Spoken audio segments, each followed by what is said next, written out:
also didn't participate. I also didn't go to those parties. Yeah. So a lot of the celebrity culture that you don't hear saying anything is because they participated to a degree. But was there a reason you never went to those parties back in the day? Obviously, I know what's going on there, but is there a reason you never did? I'm just not with all that freaky shit. Like all of the stuff that he's doing. All these folks be having freak off parties, man. I've been to at least 2 T.I freak off parties, and we left because it was too freaking off. Hey, yo, what's up, y'all? It's your boy Diddy. I support T.I the King, and you should too. No Mercy in stores right now. Hey, yo, free T.I. Yo, we waiting for you, Playboy. Yo, go get that album. It's fire.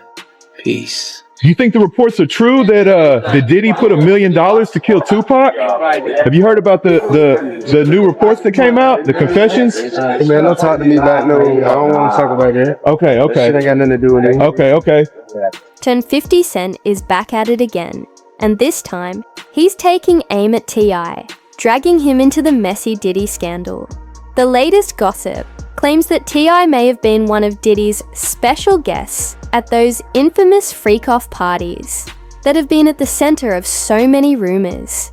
Was there a reason you never went to those parties back in the day? Obviously, I know what's going on there, but is there a reason you never did? I'm just not with all that freaky shit. Like all of the stuff that he's doing, I'm not into that type of stuff. I'm just a little more, maybe you could say basic or normal. You go to the 90s and Keefy D said he paid him to kill Tupac. Yeah. So look, like you get the craziest accusations. You had TMZ created a docuseries that went to Tubi, but the series is saying the downfall of Diddy. The whole situation blew up when Clen Jeezy's ex-right-hand man started spilling some seriously spicy tea, revealing that T.I wasn't just attending Diddy's infamous parties, but was allegedly deeply involved in the scene. This revelation took things to another level. T.I had somehow managed to stay out of the Diddy drama up until now. But of course, 50 Cent wasn't about to let him slide. Their beef has been going on for years, but this time, 50 is going all out. He's not just reviving the old snitching rumors about T.I, he's also dragging out receipts showing how close T.I and Diddy were back in the day. It's clear 50 Cent is taking things to a whole new level, and it looks like the gloves are off. In this battle, what do you think? Is 50 Cent going too far? Or is he just doing what he does best, stirring up the pot? Like when you walking up to the house, you can see in the house, and he had like, the steps that go up and the long balcony for the upstairs. No, that's not. So when we was there, when we got there, all we seen was Diddy. It's a Diddy party. He's up there in a robe. And no lie, we was gone in 20 minutes. No lie. Jeezy even said, let's go. He said, no, this ain't our type of party. I think he had a robe on with a bunch of people downstairs. What the fuck you got a robe on for, bro?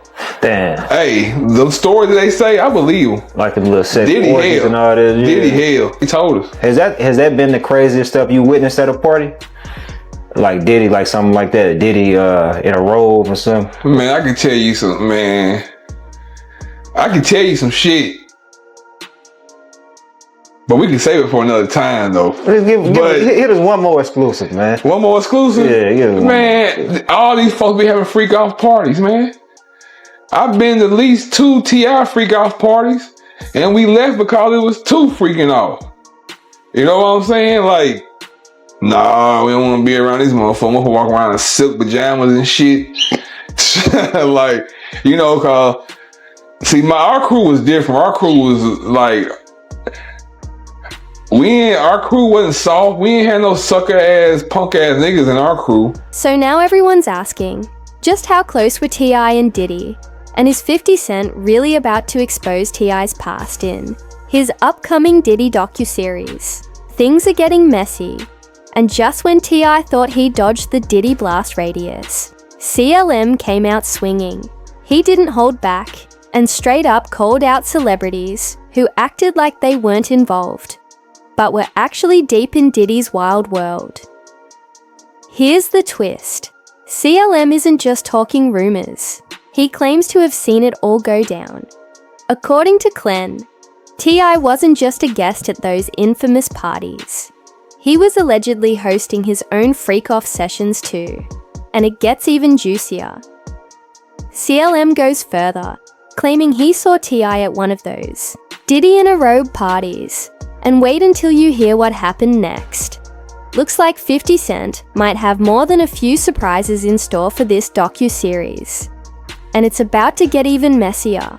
What do you think will happen next in this drama? Yeah, I didn't see T.I at a couple of freak parties, man. I remember one thing. I remember we was on a road with T.I. Here goes a story right here. We was on a road with T.I. I ain't gonna call no names. Who did the shit? But nigga, it's after the show. I think we got. It's a big ass suite, big hotel suite. I don't know what the fuck going on. Bitches everywhere. Out of nowhere, we two niggas started having an eating pussy contest. No lie. Two niggas started with a lesbian bitch. I swear she was a lesbian. Her girlfriend was there too. Damn. And she was in the contest too. Cause it was like, shit, we got some niggas that can eat that pussy better than your girl can. Damn. So it went down like that. But anybody was there, remember that shit. If I'm lying, I'm dying. The freak nigga, the first freak off I ever went to was a Big Meech freak leak. And anybody that was back then know about the freak leak at the Eclipse condominiums, man. On Far Road across from the fish market, man. Meech and them used to have freaky leaks in that motherfucker. They had the penthouses up in them motherfuckers. That was the first one I ever been to where after we left the strip club 3, 4 in the morning, all the bitches came back to the condo too. And the party kept going. Damn. Nigga, all of them. Clint didn't just stop at T.I. He dropped another bomb, claiming that back in the day, it was actually Big Meech who was throwing those wild Diddy-style parties. Yeah, that Big Meech. Now you've got Diddy, T.I, and Big Meech, all dropped in one interview. And of course, 50 Cent wasn't about to let that slide. But this time, 50 isn't just clowning on Instagram or posting shady memes. He's moving in silence, playing chess, while everyone else is playing checkers. Word is, he's been gathering dirt and laying the groundwork for his upcoming Netflix docu-series. Did he do it? Insiders say it's about to shake the whole industry. According to people close to 50, this documentary isn't just about Diddy.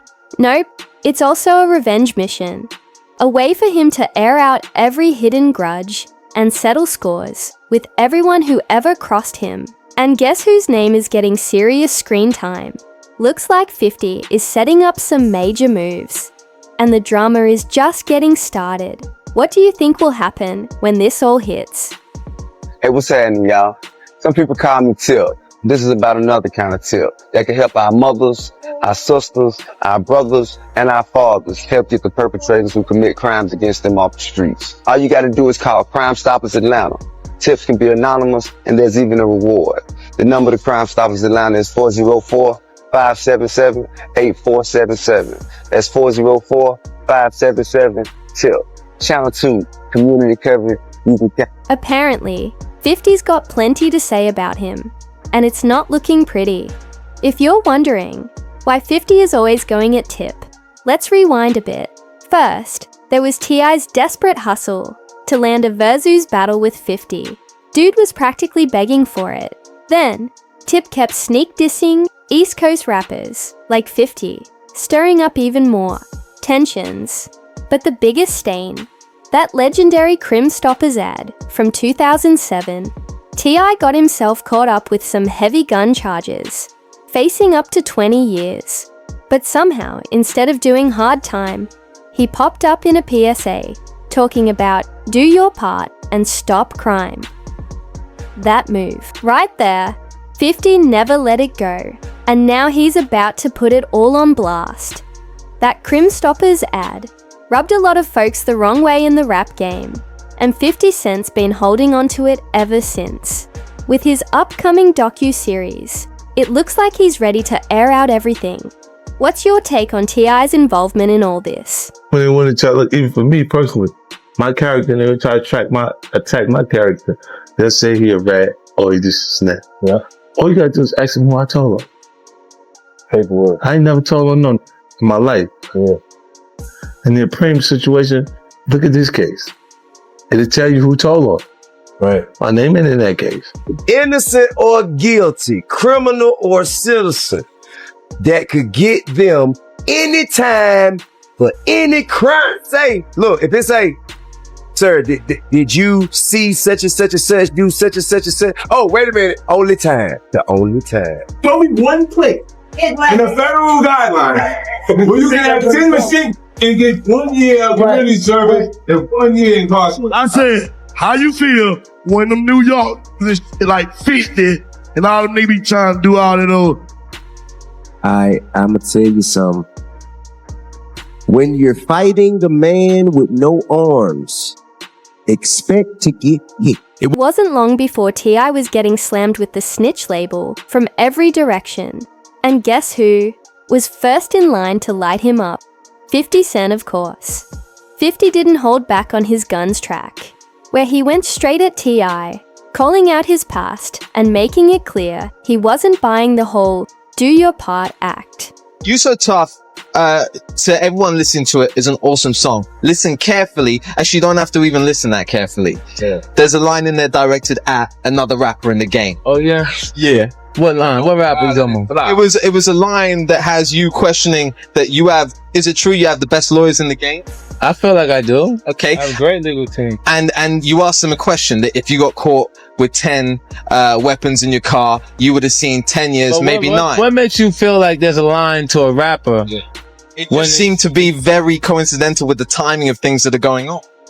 That's like, Will you deliver the line for me 1 second? I don't want to do it injustice. You use real life situations to create something that's entertaining without being specific.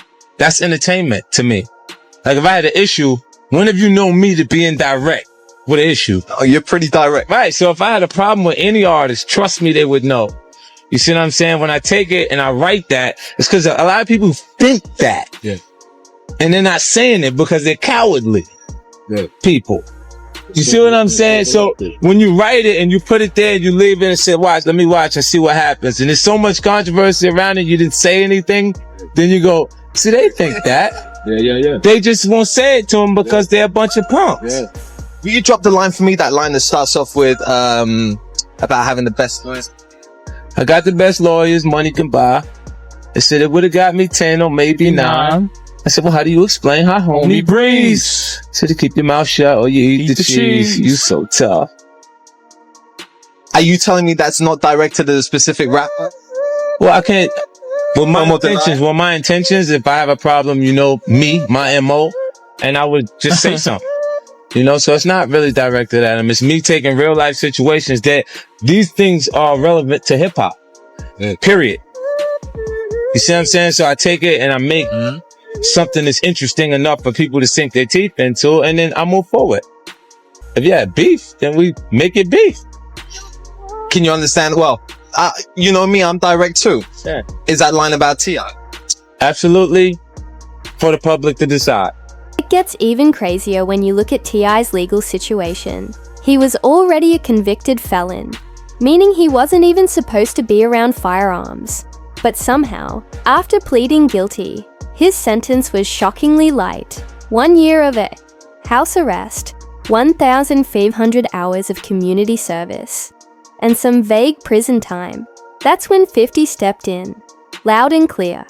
His diss track UO wasn't just a jab.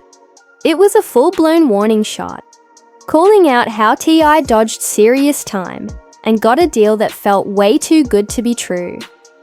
Pointed out that with T.I.'s kind of charges, most people would be looking at 9 to 10 years behind bars. Yet, T.I. somehow walked away with a slap on the wrist.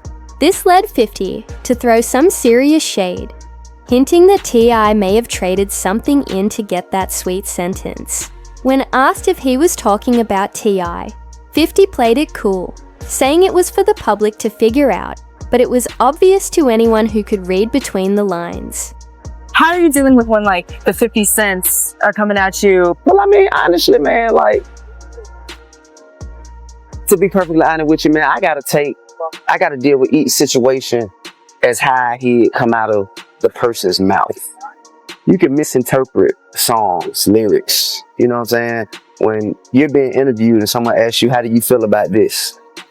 I gotta take that take that I gotta take your verbal rather than listen to your lyrics and jump to a conclusion. And when I heard him speaking on it, he said he wasn't talking about me, you know what I'm saying? And me and 50 always had a decent rapport, you know. It wasn't never nothing negative. So, and like he said this in conversation. At the same time, he said, man, he never had a problem with saying people's names when he's speaking on them. And like that's not like 50. If he going at somebody, he usually say their name and make it known. It's usually not ever whether or not. You know what I'm saying? And so I think that it's just unnecessary to jump to a conclusion and, you know, create an issue where there is none. Around that time, when 50 dropped his diss track UO, T.I was asked about it, and surprisingly, he didn't go off. He actually acted like he was willing to give 50 the benefit of the doubt. But let's be real, T.I couldn't clap back too hard. The feds were still watching him, and he knew better than to stir up trouble when he was already under their radar. But of course, with drama like this, it never stays buried for long. Fast forward to 2020, and T.I's Crime Stoppers video came back into the spotlight when the internet was roasting Tekashi 66699 for his snitching during the racketeering case. Guess who couldn't resist poking the bear? Yep, 50 Cent. He jumped on social media and posted a clip of UO, twisting the knife even more by sharing the video alongside the track. Did T.I stay quiet? Nope. He clapped back fast, denying ever snitching and claiming he never helped the cops lock anyone up. But T.I wasn't just clearing his name. He tossed some shade right back at 50, hinting that maybe 50 had some skeletons of his own buried deep. The old feud reignited, proving that this rivalry isn't going anywhere anytime soon. Fuck you in your life, nigga. You see a snitch, nigga, slap him when you see him, knock his nose off. So, nigga, next time I'm out, instead of asking for a picture like a little hoe ass nigga, come on, knock my motherfucking nose out if you think I'm a snitch, nigga. Nigga, come on, nigga, quit smiling in my face trying to get in my fucking section. Nigga, fuck, nigga. Don't motherfucking play with me, nigga. Who the fuck you think you talking to, nigga? Play with my motherfucking name, nigga. Motherfucking king, nigga. I never gave no motherfucking information to get anybody in no motherfucking trouble now time with no police, nigga. If I am working with the police, it'll be to get him to shoot you, nigga. Fuck is you talking about? Nigga, don't play with me. Clapped back with the video clip, which was cute, but in poor taste. However, T.I wasn't done. He took 50 Cent's post and blasted it on his own Instagram with a fiery caption, flipping the situation into another challenge for a versus battle. T.I wrote, "I'll take this as an acceptance of this catalog challenge. We got him. He bit the bait. Set this up so I can finally shut this watermelon head. Invisible Neck Ninja. Up once and for all." T.I continued to deny the snitch rumors, stating, "As far as this clip goes, it's cute, old, outdated, and in poor taste. Much like your catalog. 50 Cent, can you say the same?" T.I then threw in a final jab. "Supreme told me to ask 50 Cent if he can say the same." He ended with a mic drop moment, adding, "I've never given any information to any form of law enforcement at any time in my life to get anybody time for any crime." But T.I wasn't just throwing jokes. He brought in some heat, adding, "Let's set this date, pick your songs off that one hot album you got, and let's lay your little overrated, outdated, steroid-inflated catalog to rest. R.I.P. to 50 Cent's catalog. I've seen you bully all them NY ninjas for years. We not the same, king." That was a serious punch from T.I, and it had everyone talking. T.I even went as far as to include the hashtag #BringMeTheBully, proving that 50 Cent's shots hit a nerve. T.I continued defending his reputation, jumping back on Instagram Live with comedian Kelly KDB Walker to once again deny the snitching rumors. A week later, 50 Cent fired back, classic style. He reposted a clip from T.I's interview, but then later deleted it. He had plenty to say too, mentioning, "This ninja was backstage. telling me about some comedy show he working on. I don't like all this kind of ish. Wouldn't be a good idea to come around me again. Respectfully, stay away from me. The drama escalated after the tragic death of King Von. T.I posted a message aimed at stopping violence in Atlanta. Just days after Von and 2 others were shot and killed in the city on November 6th, 2020, he wrote, "Atlanta is a beautiful, progressive city filled with black excellence. We uplift each other and win together. Stop coming here to kill each other. That ish is played out." He captioned the post, adding more fuel to the tension between him and 50 Cent. Interview: the beef between 50 Cent and T.I continues to escalate. T.I.'s post about stopping violence in Atlanta was perceived by many as a subtle jab at 50 Cent. And of course, 50 didn't let it slide. He quickly shared an Instagram story from King Von's sister, KLA, who wasn't having T.I.'s message, and suggested 50 step in to help the family. She called out T.I for not focusing his energy on fixing his relationship with his daughter, which definitely got 50's attention.